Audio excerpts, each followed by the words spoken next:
Welcome back to bedtime with Fall Asleep Fast. If you have never visited my channel before, then I invite you to make fun of my Australian accent as much as you want in the comments below, or if you want to say anything else in the comments, that's fine too. Just a full disclosure, if you are wondering why sometimes I talk to my sons in these videos, this whole channel is basically a legacy project of mine as a little bit of a side quest to provide them with just my voice reading things into the future and putting it on YouTube so they can access it anywhere they want and anytime. And I hope you get something out of these as well, but just know that I am thinking of, as well as anyone who wants to get a good night's sleep, I am thinking of my two young sons in particular. So yeah, without any further ado, let's get ready for bed. Feel your body sink into the surface below you. Feel each point of contact against the bed, the couch, the chair, the bus seat, wherever you are. And take a deep breath in to the count of 4 through your nose. In, 2, 3, 4. Out, 2, 3, 4.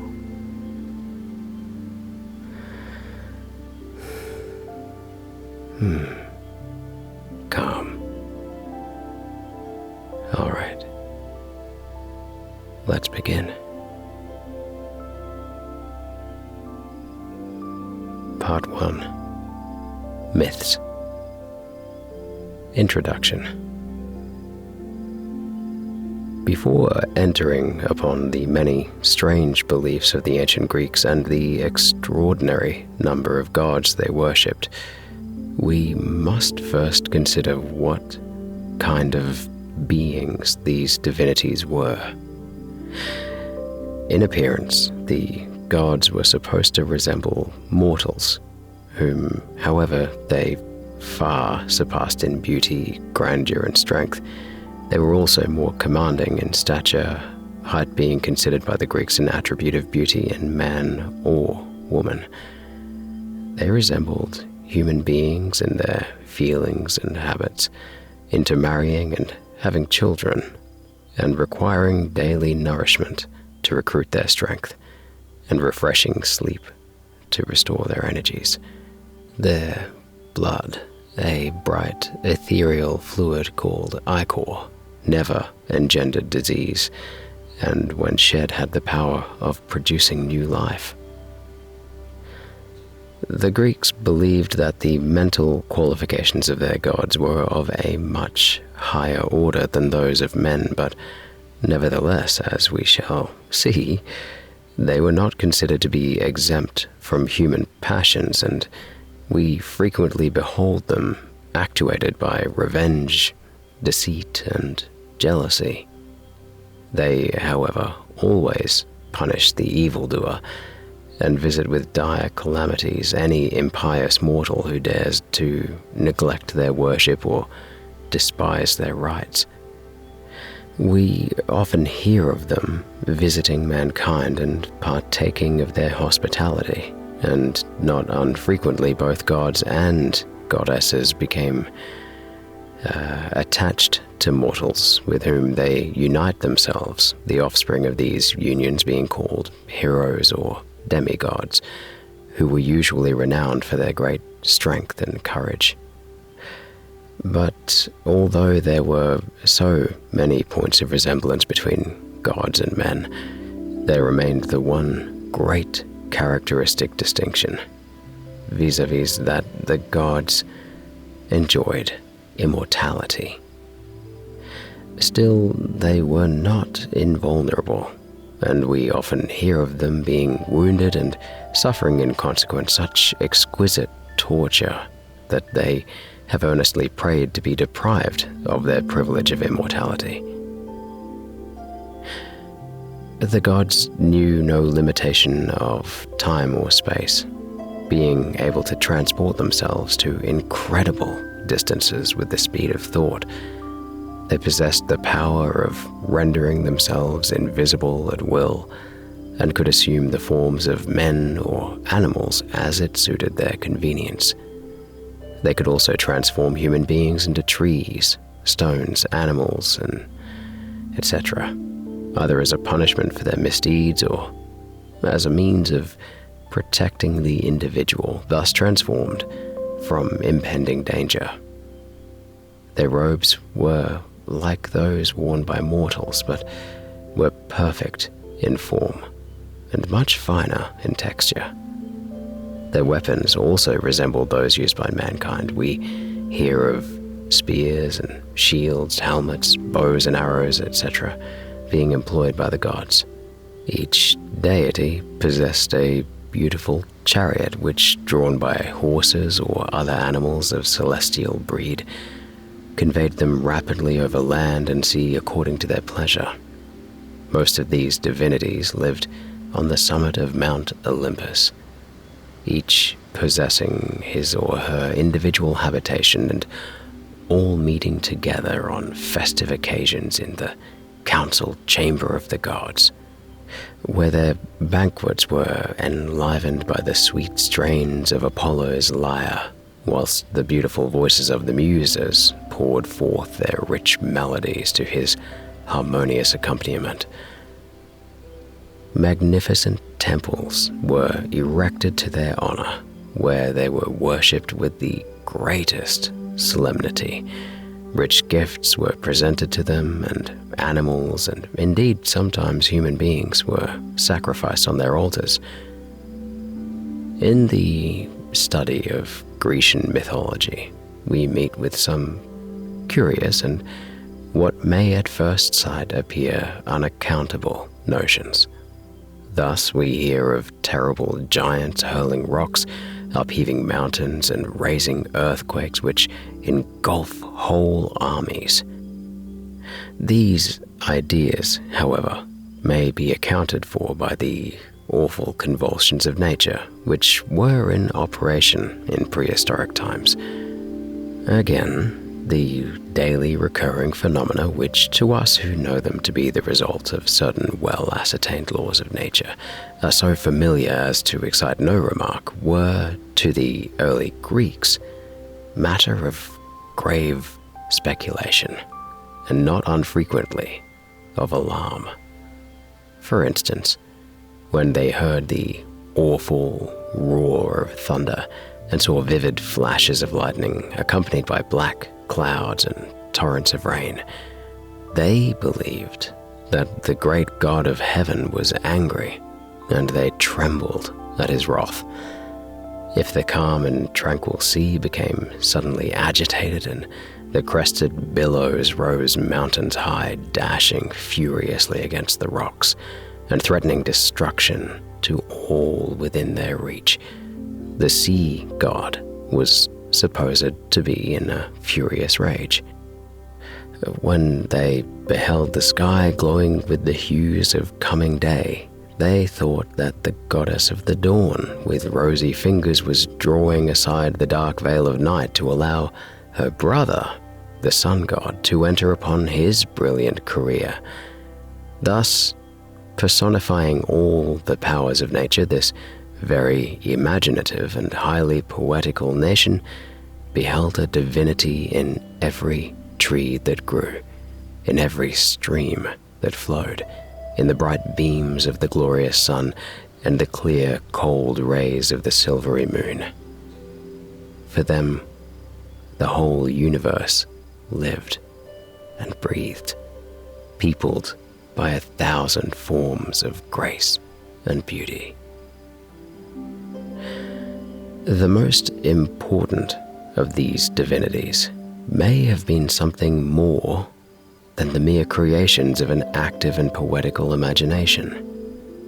They were possibly human beings who had so distinguished themselves in life by their preeminence over their fellow mortals that After death, they were deified by the people among whom they lived, and the poets touched with their magic wand the details of lives which, in more prosaic times, would simply have been recorded as illustrious. It is highly probable that the reputed actions of these deified beings were commemorated by bards who, traveling from one state to another, celebrated their praise in song, and therefore becomes exceedingly difficult, nay, almost impossible, to separate bare facts from the exaggerations which never fail to accompany oral traditions. In order to exemplify this, let us suppose that Orpheus, the son of Apollo, so renowned for his extraordinary musical powers, had existed at the present day. We should no doubt have ranked him among the greatest of our musicians and honored him as such. But the Greeks, with their vivid imagination and poetic license, exaggerated his remarkable gifts and attributed to his music supernatural influence over animate and inanimate nature. Thus we hear of wild beasts tamed, of mighty rivers arrested in their course, and of mountains being moved by the sweet tones of his voice. The theory here advanced may possibly prove useful in the future in suggesting to the reader the probable basis of many of the extraordinary accounts we meet with in the study of classical mythology. And now a few words will be necessary concerning the religious beliefs of the Romans.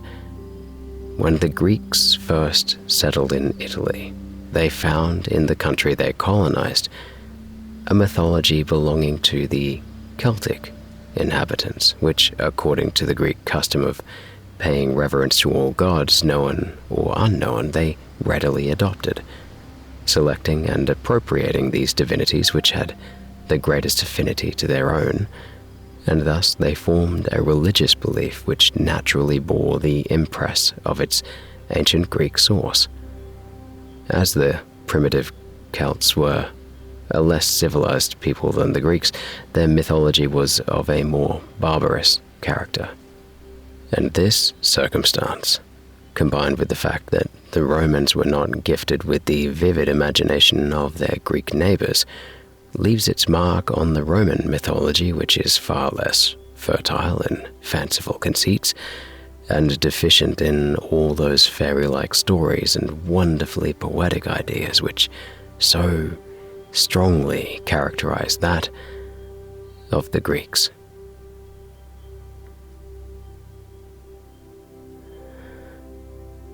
Origin of the world. First dynasty. Uranus and Gaia, or Caelus and Terra. The ancient Greeks had several different theories with regard to the origin of the world, but the generally accepted notion was that before this world came into existence, there was in its place a confused mass of shapeless elements called chaos. These elements, becoming at length consolidated by what means does not appear, resolved themselves into two widely different substances, the lighter portion of which, soaring on high, formed the sky, or firmament, and constituted itself into a vast, overarching vault which protected the firm and solid mass beneath. Thus came into being the two first great primeval deities of the Greeks, Uranus and Ge, or Gaia. Uranus, the more refined deity, represented the light and air of heaven, possessing the distinguishing qualities of light, heat, purity, and omnipresence, whilst Gaia, The firm, flat, life-sustaining earth was worshipped as the great, all-nourishing mother. Her many titles refer to her more or less in this character, and she appears to have been universally revered among the Greeks, there being scarcely a city in Greece which did not contain a temple erected in her honor. Indeed, Gaia was held in such veneration that her name was always invoked whenever the gods took a solemn oath or made an emphatic declaration or implored assistance. Uranus, the heaven, was believed to have united himself in marriage with Gaia, the earth, and a moment's reflection will show what a truly poetical and also what a logical idea this was. For, taken in a figurative sense, this union actually does exist. The smiles of heaven produce the flowers of the earth, whereas his long-continued frowns exercise so depressing an influence upon his loving partner that she no longer decks herself in bright and festive robes, but responds with ready sympathy to his melancholy mood. The firstborn child of Uranus and Gaia was Oceanus, the ocean stream, the vast expanse of ever-flowing water which encircled the earth. Here, we meet with another logical, though fanciful, conclusion, which a very slight knowledge of the workings of nature proves to have been just and true. The ocean is formed from the rains which descend from heaven and the streams which flow from the earth. By making Oceanus, therefore, the offspring of Uranus and Gaia, the ancients, if we take this notion in its literal sense, merely assert that the ocean is produced by the combined influence of heaven and earth, whilst at the same time their fervid and poetical imagination led them to see in this, as in all manifestations of power in nature, an actual, tangible divinity. But Uranus, the heaven, the embodiment of light, heat, and the breath of life, produced offspring who were of a much less material nature than his son Oceanus. These other children of his were supposed to occupy the intermediate space which divided him from Gaia. Nearest to Uranus and just beneath him came Ether, a bright creation representing that highly rarefied atmosphere which immortals alone could breathe. Then followed air, which was in close proximity to Gaia, and represented, as its name implies, the grosser atmosphere surrounding the earth which mortals could freely breathe, and without which they would perish. Ether and air were separated from each other by divinities called Nephilae. These were their restless and wandering sisters who existed in the form of clouds, ever floating between ether and air. Gaia also produced the mountains and Pontus, the sea. She united herself with the latter, and their offspring were the sea deities Nereus, Thaumas, Phorcys, Ketor, and Eurybia. Coexisting with Uranus and Gaia were two mighty powers who were also the offspring of chaos. These were Erebus, darkness, and Nyx, night, who formed a striking contrast to the cheerful light of heaven and the bright smiles of earth. Erebus reigned in that mysterious world below where no ray of sunshine, no gleam of daylight, nor vestige of health-giving terrestrial life ever appeared. Nyx, the sister of Erebus, represented night, and was worshipped by the ancients with the greatest solemnity.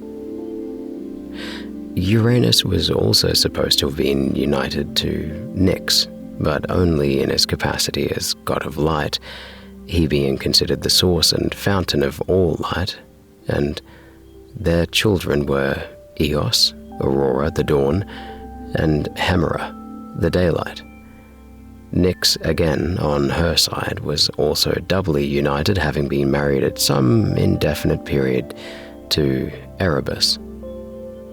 In addition to those children of heaven and earth already enumerated, Uranus and Gaia produced two distinctly different races of beings called giants and titans. The giants personified brute strength alone, but the titans united to their great physical power, intellectual qualifications variously developed. There were three giants, Briareus, Cottus, and Gyges, who each possessed 100 hands and 50 heads, and were known collectively by the name of the Hecaton Chiris, which signified 100-handed. These mighty giants could shake the universe and produce earthquakes. It is therefore evident that they represented those active subterranean forces to which allusion has been made in the opening chapter. The Titans were 12 in number.